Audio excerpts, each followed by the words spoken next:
Hi, I'm LJ Tucker. Welcome back to 7,000 Volts. Today, we'll be talking about community, things that goes on in the community, what's important in the community, and things that goes on in the background that you might not have a clue. Today, my special guest, she is a mother, she's an activist in the community, she's an artist, Debbie Garrett. Well, hello, and thank you for inviting me, LJ. It's good to see you and be with you again. I just want to say that before we get started is that I want to thank you so much for what you do in the community. I want to also thank you for being a special part of my daughter's life. When I first met you, you were a minister, youth minister, in a church that I attended. And you were so powerful in that church. My daughter joined the church before I joined the church, and she joined it not just because her spiritual connection in God, but because you as a leader inspired her and several other young people to actually join the church. And I could say to this day that I can see in those young individuals how important you were to them at that time and how important you are to them today. Thank you. I appreciate that. Those are very fond memories. I enjoy working with the youth, and I still enjoy working with your daughter, the other kids that we worked with, and we try to stay in contact much as possible. I think at the time, we had a couple of kids. Now we got 5, so of my own. So it's always a nice balance trying to keep in contact with everybody and do something with them. So, what's next in your life and your journey? What do we got going? Well, there's a lot going on. I consider myself a project doer, but I also consider myself someone in the community who, in my heart, I could say that I'm blessed to be a vessel to do the good work. Okay. And one of the things that I do is work with young people as well. And in doing that, I am part of several organizations. One of the organizations is called Pinellas Diaspora Arts Project. Okay. And Pinellas Diaspora Arts Project was actually formed with myself and my partner. Her name is Jake Ann Jones. And we put together this project because we wanted to heal the community through art. And Pinellas Diaspora Arts Project, one of their missions is to actually bring art into communities where art is not. Okay. And the most important thing about Pinellas Diaspora Arts Project is everything is free.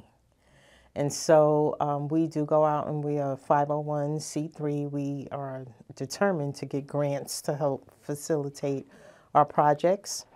Also, I am a partner with an organization called Dream Makers, and we are responsible for putting together film festivals. And one film festival is the Sunshine City Film Festival, and the other festival is the Black Art and Film Festival, which actually includes artists' work along with films, so it's a gallery. But our most recent project, which is going to happen on May 4th through Pinellas Diaspora Arts Project, is the Chalk Festival. It's the Tampa Bay Chalk Festival. And again, it's going to be on May 4th. And it's going to be in the Art District in St. Petersburg, Florida. That area is the Warehouse Art District, but it's also the Black Historical District of St. Petersburg, Florida. And this event is going to happen on 22nd Street South, between 7th Avenue South and 9th Avenue South in St. Petersburg, Florida. The event is going to, we will have our artists. We have physical, visual artists who will actually be creating chalk work on the ground on one side of the street, which is a 3-block radius.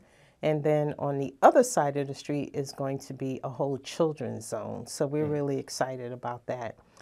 One of the great things that happened with this project was that I wrote a grant through Creative Pinellas, and it was called the Placemakers Grant.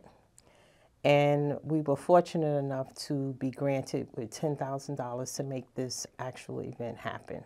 Okay.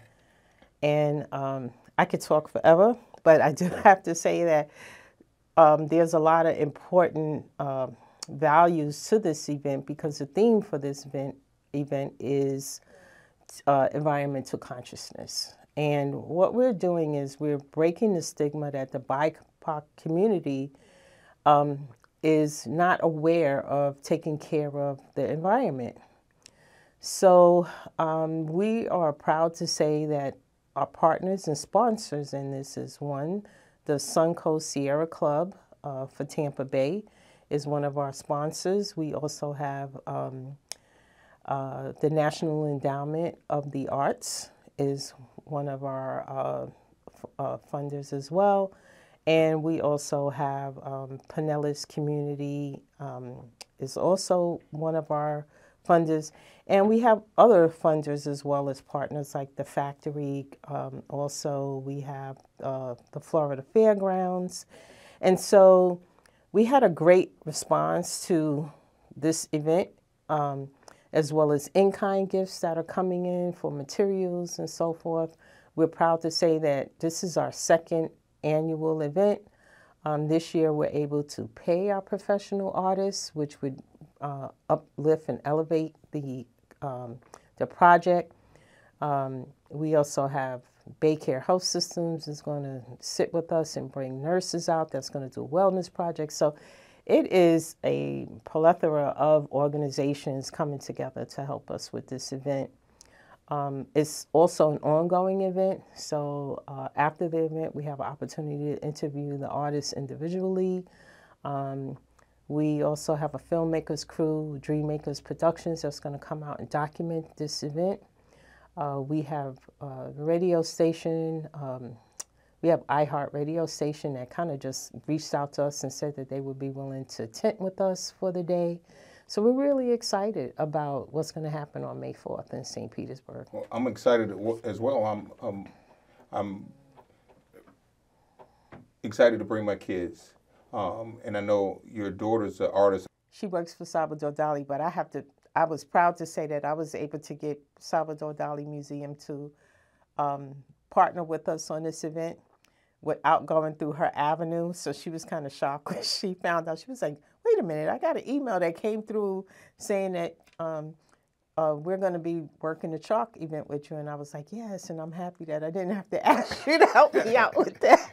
Yes, So it's really great that the Education and Outreach Department for Salvador Dali is also going to partner with us. Mm-hmm. And they're going to tent, and they're going to actually bring artwork out to this event and give the young people an opportunity to participate in some of their products and actually what they do at the Salvador Dali. And it's not, I'm saying young people, but it's for everybody. We're all young at heart, you know. Mm-hmm. When we did the Kids Day Out in Oldsmar,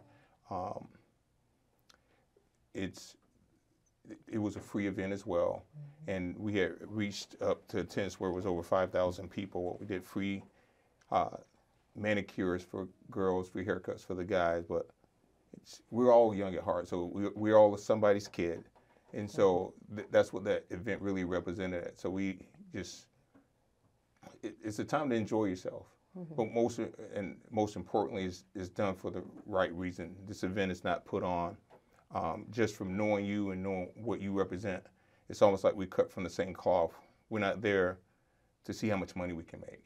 You're not there to see, can you get numbers where it, you know, so you can put a notch. It's, oh man, we was able to take them for this or take them for that, or try to maximize a profit. It's really about community. It's really about sowing that seed. That seed continues to grow through our youth. Mm-hmm. So there's the difference. Young people, and then you have your youth. You have the actual youth. It's, you know, my children. I think their ages are ranging from 5 to 21 now. Mm-hmm. So it's about planting that seed so they can plant and continue to plant that seed into the future. Mm-hmm. You don't get that too much you know, and that's something I'll be talking about in a couple of segments from now on in a future show, It's all about the attitude. Attitude will take you to your altitude, but you have to have the right mindset of attitude to be able to do what you do, and be able to do what I've been able to do, not just in business, but in the community, you know. It's important. One of the things that you mentioned was to get the youth to understand what we do and why we do it, and what it takes. One of the things that I'm really adamant about in both of the organizations that I am working with is that we bring in young people in order to teach them what we do. Our board members, at one point,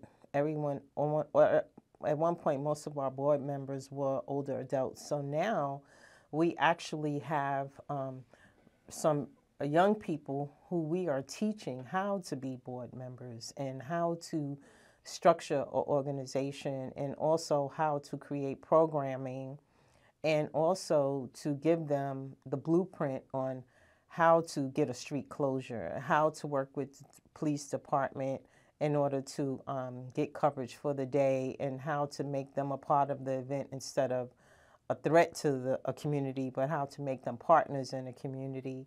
And also working with artists to elevate them and to motivate them and to encourage what they do. And also we're teaching our young adults that are part of PDAP how to go back into the community and pull in even younger people. So our volunteer process is vital to what we do. I love our volunteers. We are always looking for volunteers to come in to work with us, because they don't just come and help to manage the street. They actually will sit in a meeting with us and find out how we operate. Okay. Very interesting stuff. I'm sitting here and I'm thinking, I'm listening to you. Like, when was it? When was that day when you answered the call to be an advocate, a voice for the community? Well, I'm going to have to say I was really, really young. I had to be like about 11 years old. Okay. And the reason why is because I grew up in a family with 8 siblings. Okay. And I remember when my mother would go into the community and advocate. Like my mother said, I have 4 boys. I need to find somebody that's going to teach them something and put them to work. And then my mother would go out and find mentors for my sisters and myself. And so I was able to see that at a really young age. And by the time I was 13 years old, my mother, it was interesting. My mother was in a supermarket, and I was just singing in a supermarket, and this woman walked up to my mother, knew who she was. I didn't know who she was. And she automatically said to this woman, I need you to mentor my daughter. You need to help her, And she was like, I have 8 kids. I don't have any money, And we were struggling at the time, but I didn't know it was a struggle. And she said, my daughter can clean your house for you. She can do whatever you need. And so the next thing I know, I was going to this woman's house, and she was just having me sing scales, like do, re, mi, fa, sol, la, ti. And I didn't know what I was doing. And years later, in New York City, I was working in Gimbel's Brothers, a store that's no longer working. And this woman walked into the store, and she said, I know who you are. And I looked at her because now I knew who this woman was. I mean, there was a period where I was with her for maybe about 4 months, and then she left. She just disappeared. I no longer went to her. And turned out that she was Leontine Price, the opera singer. And so early on, I knew that I had to advocate for myself. I knew that I had to push myself forward. I couldn't be shy. And it was instilled in me that if I work hard enough, that something good would happen. And so when you have siblings and everybody is trying to push their way to be in a certain place, you get that call and okay, I'm going to help my brothers and sisters, and then you help your brothers and sisters, and then you help your friends. And so later on, by the time I was 16, I was working in a youth center, and the next thing I know, I was like a senior counselor at 16, and I was doing programming and working with the older staff members to rally the kids and the next thing I know, I was in student government. So I kind of think it came from my mother, but I got it really early that if you didn't push yourself, you weren't going to make it through the community. And I grew up in Harlem when the times were really not good. It was a really big drug scene going on. And my parents was like, we're going to make our way out of it. But in order to make your way out of it, take what you can from these people who are willing to teach you. Very, very interesting story. I knew he was from New York, but I never heard that side of your story, which is interesting because the seed was planted, and now it's breaking off, and you're still planting those seeds that were planted within you, and the world in the city of St. Petersburg, in the county of Pinellas, is blessed because of it. That seed that was planted within you. Thank you. And all the seeds that you're planting and the people that you work with is just, it's phenomenal.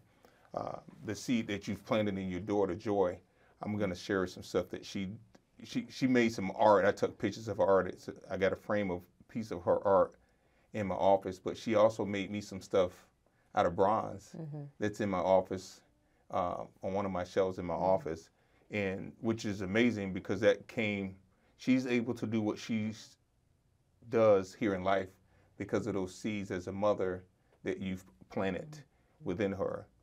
We're going to plant seeds in people, whether they're good, bad, or indifferent. And I choose myself to plant good seeds, and I see you choose to plant those good seeds.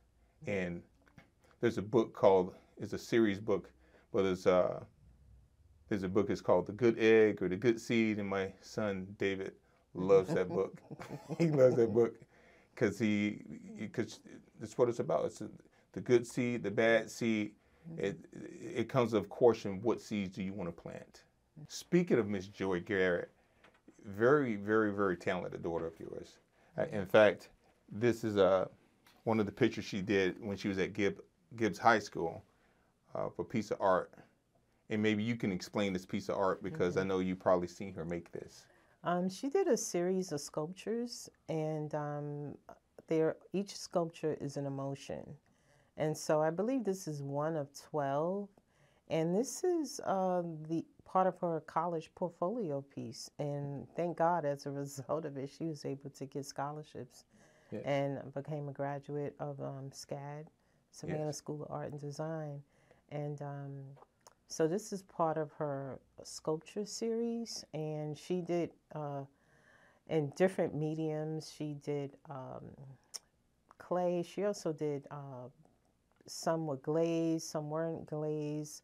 They were also considered mixed media pieces. Some had iron, wood, and bubble wrap. And so if you have an opportunity to look her up online, you'll get to see more of her work. Joy Garrett Douglas is house listed. And I remember her graduation.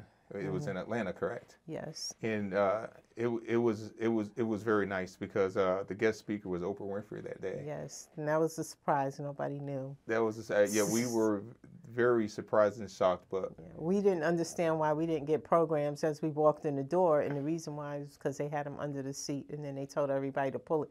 So those people who pulled it earlier saw that she was one of the speakers, but no one knew. So that was exciting. So. Yes.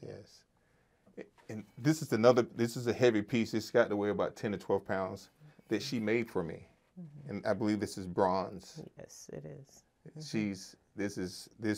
sits on one of the shelves in my cabinet. And I have another piece that she made. I'm not sure if this was copper or bronze. That one is copper. And a little bit about that piece. It's really interesting. As a teacher, like I used to bring Joy with me to my classes, and I taught a whole class about the Adrinka symbols, which is a Nigerian symbol philosophy.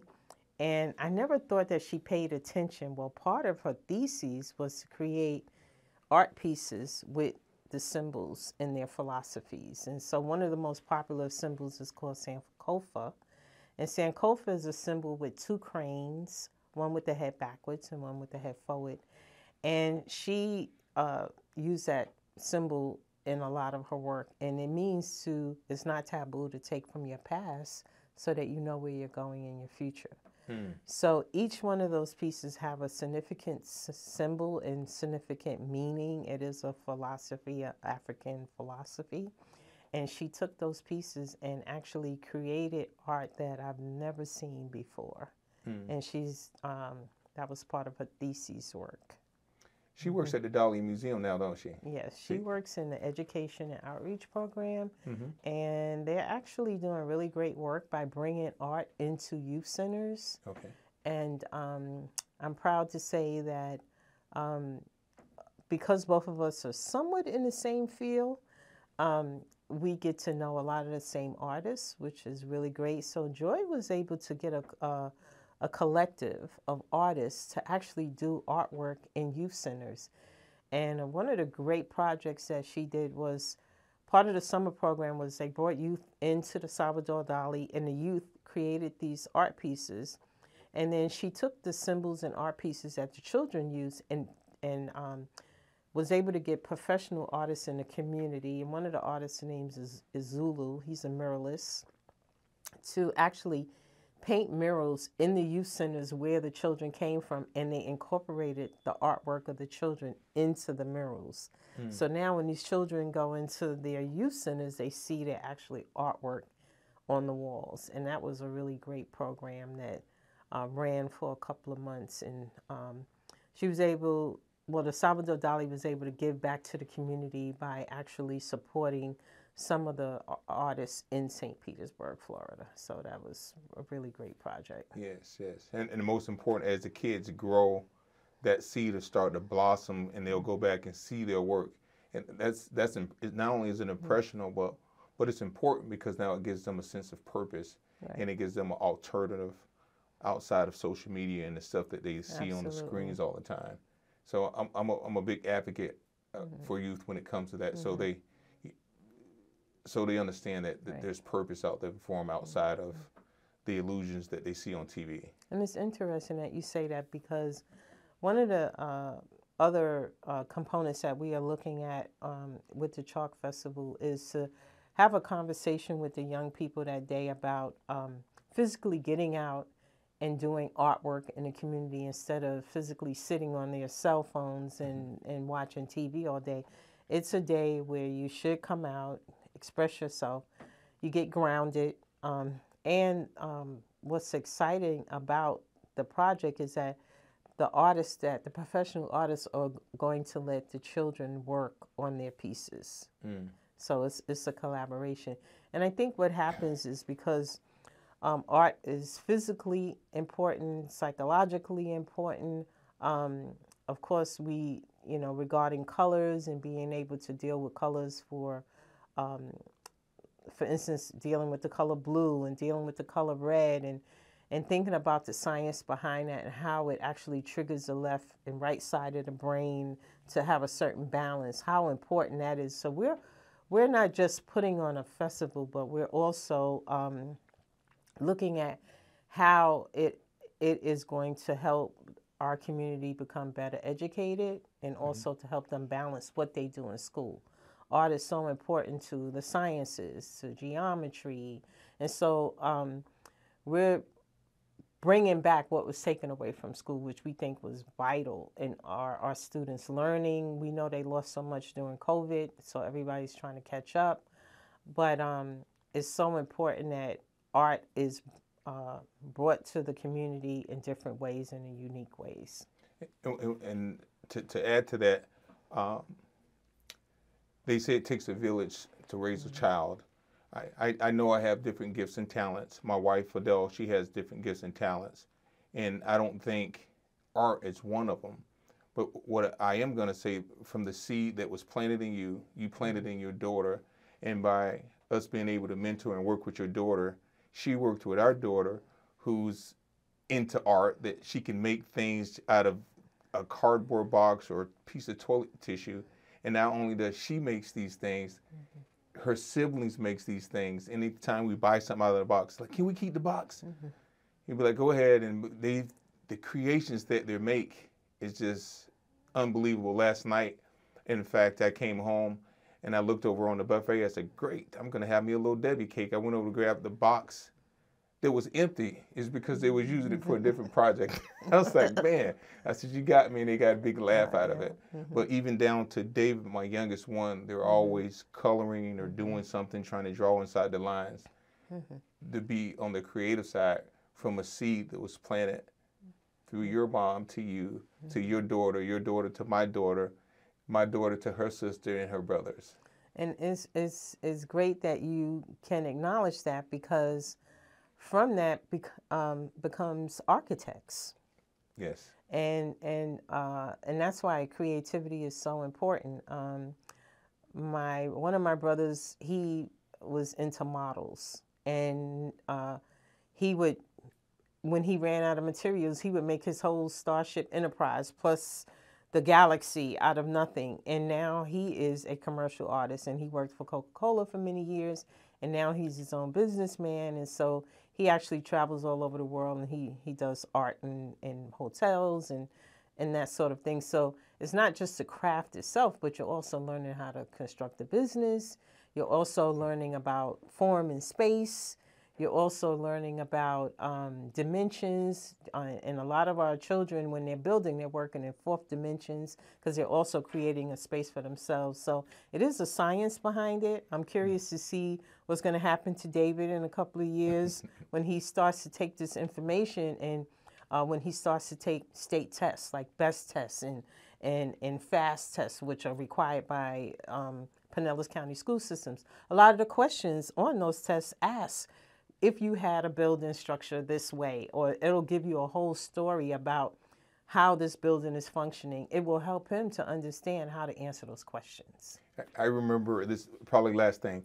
I remember growing up, we grew up in a church, and I always wanted to play the drums. And I was like, I want a drum set. So, you know, we can't afford a drum set. So I made my own. I took the pots and pans, the laundry detergent. I don't know if you remember, they used to come in a big box. That was my bass part of the drum. And I remember my mom come home and said, where's the top to this pop? And my sisters, they told them, it's like, JR, because they always called me JR. They didn't call me LJ. And they said, he made his little drum set outside. I got the whipping of my life because I was out back in the backyard. You had a good pot. Yeah. And so, but because of that, I became a musician, and I played the drums for a little bit, and I moved on to the ivory keys. So yeah, it's important to feed into your creativity. Yeah. Yes. You know, if I started thinking, I'll think about the things that we couldn't afford a basketball hoop. So I took the broken chair, took the seat out, and took the legs off it and the seat out, and I nailed it to a tree. And that was my basketball hoop playing on a tree. Well, it was a pleasure having you on the show today, Ms. Garrett. I always enjoy talking to you. But people, I'm going to be there with my kids. Let's not forget the Chalk Festival. It's on May 4th from 9 a.m. to 4 a.m. I know my kids are going to have a blast because they like chalking up things. And they're going to be out there with their chalk. David's probably going to have his legs chalked up. Michael probably going to have a mustache or a beard from the chalk. But most importantly, they're going to go have a great time. Bring your kids out and you have a great time as well at the Chalk Festival. There's the date, May 4th, 9 a.m. to 4 p.m. Thank you for watching.